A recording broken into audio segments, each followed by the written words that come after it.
冇，我話我哋呢邊係匯豐銀行嘅，現時係做緊個低息嘅貸款推廣嘅，先生係想睇翻手頭上有冇現金周轉啊，或者清數方面需要咁樣。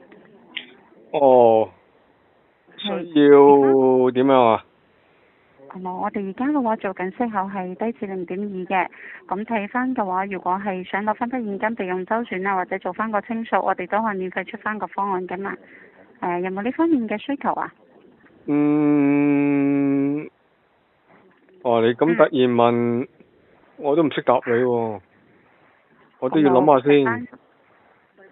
你有冇係咯。諗下先。一定要嘅，我一定有需要嘅，係咯。係想做翻個清數嘅，定係話想考慮攞翻多少嚟流用下咁樣啊，先生？又唔係清數，又唔想攞嘢出嚟，係咯。咁點啊？係咯。冇需要咯，先生。咁你而家要用你哋呢啲服務呢？我係咪透過電話就得㗎？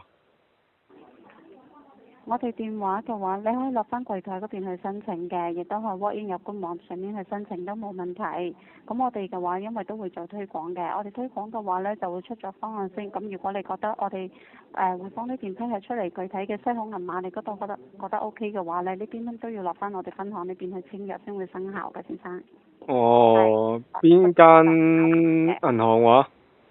我哋匯豐銀行啊，旺角分行呢嘅，想到673號分行呢間。你即係亞皆老街嗰間啊，總行啊？分行。總行喺前面，我哋喺朗豪坊背面嗰間分行路口呢間嘅。匿埋咗啊？係嘛？你哋唔喺前面，喺後邊添啊？咁即係匿埋咗咯？會唔會係？你講嘢啊，分分鐘幾百萬㗎我。係㗎。